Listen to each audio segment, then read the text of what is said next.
दोस्तों, कहानी की शुरुआत होती है एक नेशनल हाईवे से, जहां एक सीरियल किलर अपने शिकार का पीछा कर रहा था और आगे जाकर उसकी कार को ठोक देता है।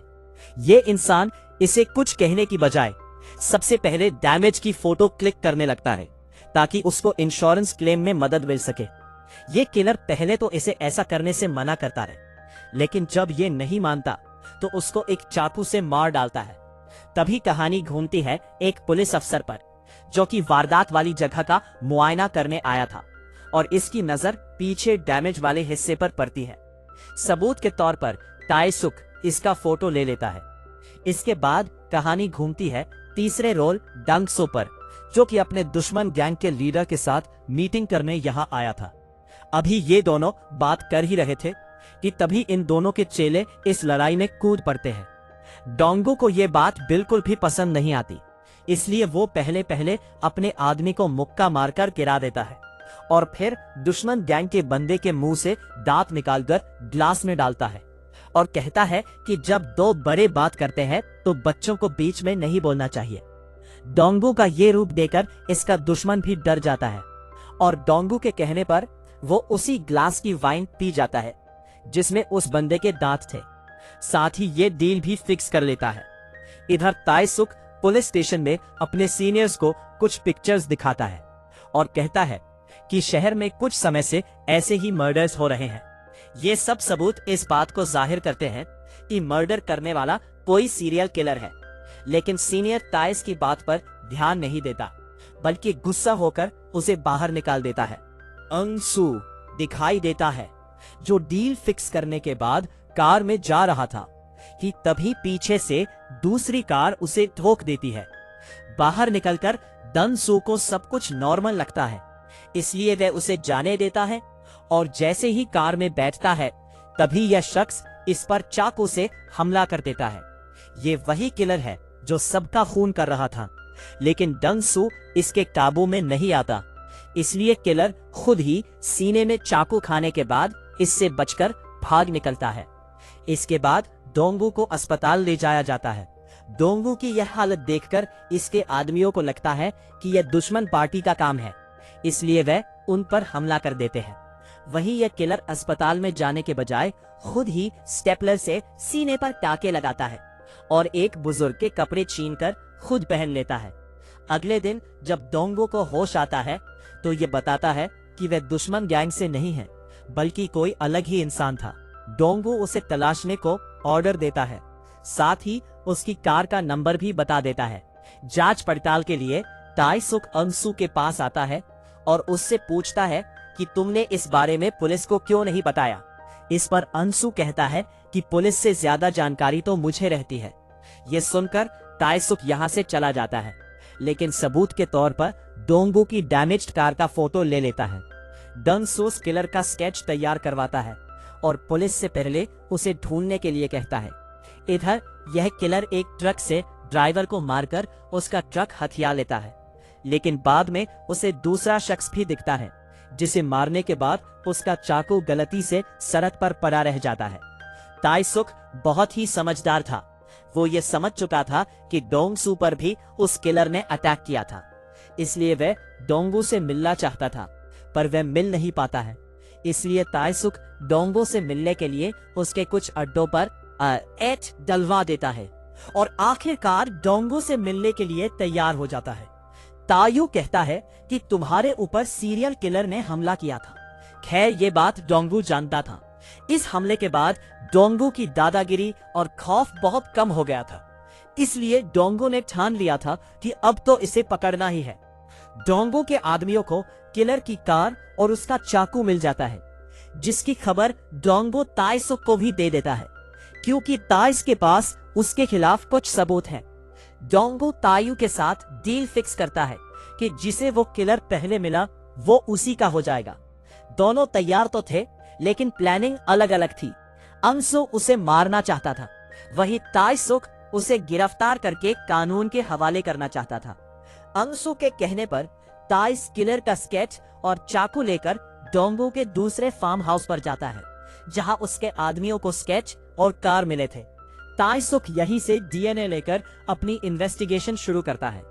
इधर डोंगो अपने दुश्मन, जो कि शुरुआत में दिखा था, उसे मारने के लिए अपने आदमी भेज देता है, क्योंकि डोंगो की घटती पॉपुलर और खौफ का वो फायदा उठा रहा था, जो डोंगो को बिल्कुल भी पसंद नहीं था।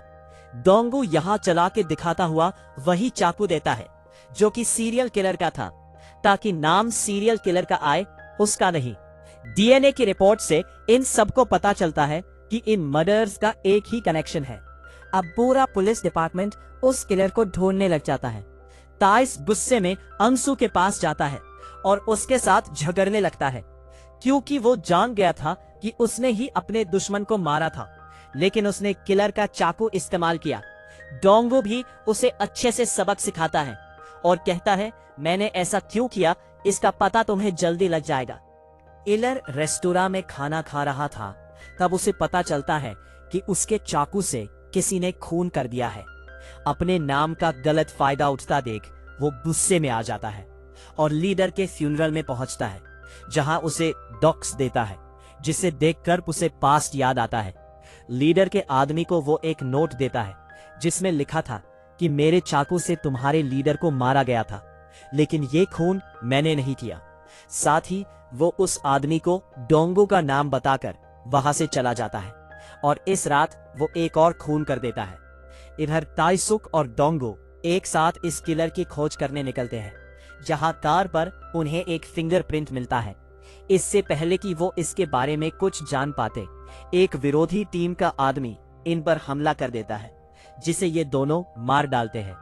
कुछ समय के बाद जब इन्हें इस फिंगरप्रिंट की रिपोर्ट मिलती है, तो ताइस को पता लगता है कि इस बंदे की गुमशुदगी की रिपोर्ट तो थाने में पहले से ही दर्ज है। इसका पता लगाने के लिए वो इसके घर जाता है।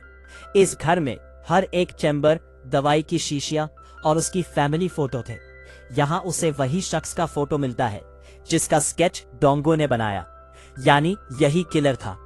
यही देखता आइसुक इसकी हर एक जानकारी इकट्ठा करने चल देता है।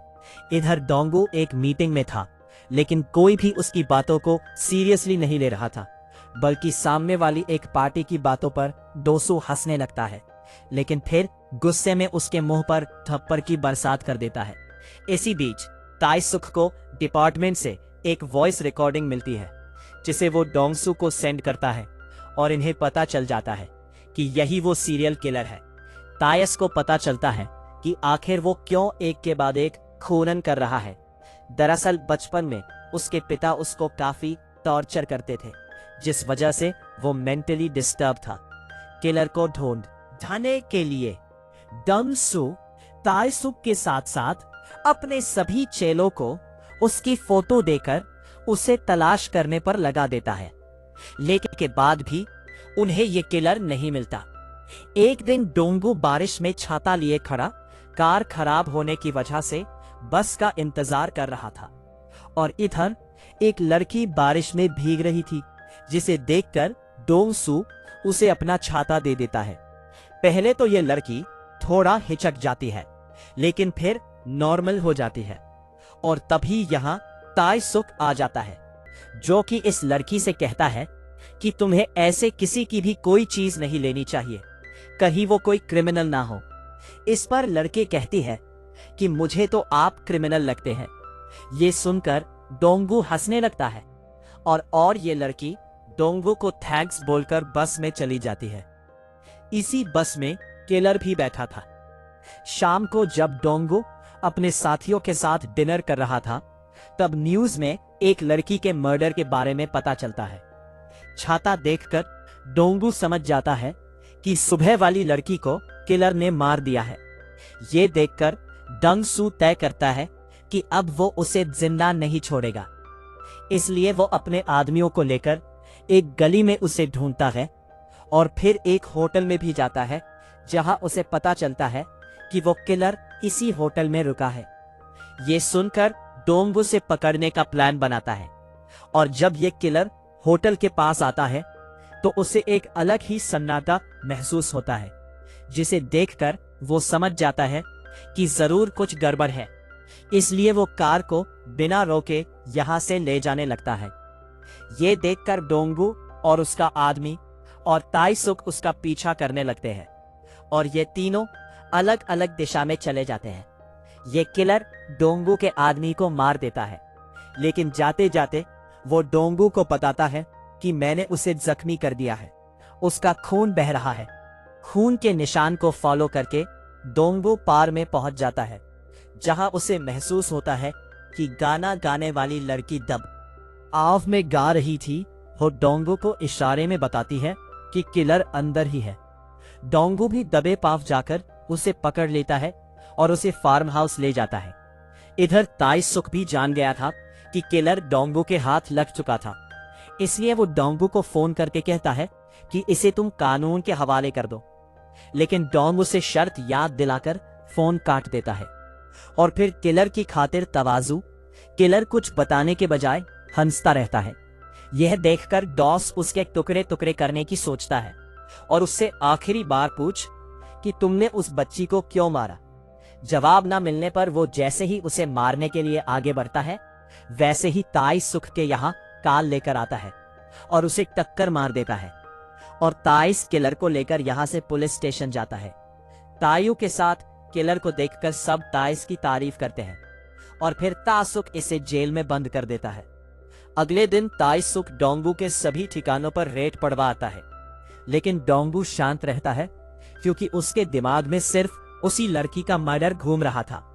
वो बस किलर को खत्म करना चाहता था। इधर अब ताइसुक किलर को जुर्म कबूल करने के लिए कहता है, लेकिन यह किलर अपने दिमाग का इस्तेमाल करके अपने फिंगरप्रिंट को बदल लेता है, क्योंकि किलर को मेडिकल फील्ड की काफी अच्छी जानकारी थी। कुछ भी जवाब न मिलने पर ताइसुक भी भड़क जाता है और किलर को मारने लगता है, लेकिन किलर कुछ भी न बताने का फैसला करता है। यह सब देखकर ताइसुक डोंगू के पास जाता है और कहता है कि अगर हमें किलर के खिलाफ कुछ भी सबूत नहीं मिले तो वो बच जाएगा। यह सुनकर डोंगू पहले तो उसके ऊपर अपना गुस्सा निकालता है और फिर कहता है कि यह सब तुम्हारी वजह से हुआ है, अगर तुम बीच में नहीं होते तो वो कब का मर चुका होता। तायू कहता है कि आप पुरानी बातों को छोड़ो और कुछ नया सोचो। डोंगू उसे यहाँ से भागा देता है और एक नया प्लान बनाता है। अगले दिन किलर को कोर्ट के सामने पेश किया जाता है। यहाँ पर किलर सफाई पेश करते हुए कहता है कि मैं लोगों से कम मिलता हूँ, कम बात करता हूँ, क्योंकि मेरे पिता ने मुझे बहुत टॉर्चर किया था। लेकिन इसका मतलब यह नहीं है कि मुझ पर किलर होने का इल्जाम लगाया जाए।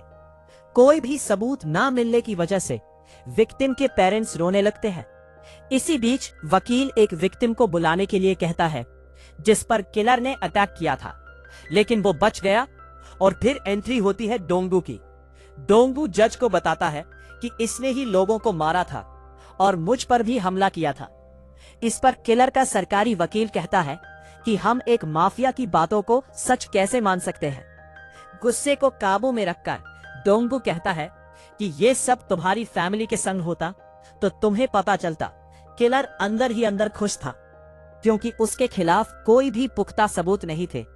लेकिन डोंगू कोर्ट के सामने स्केच पेश करता है और कहता है कि हमले के बाद ये मैंने बनवाया था, और फिर वो लेटर दिखाता है जिस पर लिखा था कि मेरे चाकू से हमला हुआ था, और आगे के शब्द डोंगू ने फाड़ दिए जो थे कि मैंने नहीं किया। इसके बाद डोंगू अपने कपड़े उतारकर अपने घाव दिखाता है जो कि किलर के दिए हुए थे। साथ ही वो ये भी बताता है कि उस रात मैंने अपने बचाव में इस किलर के सीने पर भी वार किया था और निशान अब भी मौजूद होगा, और ऐसा ही होता भी है।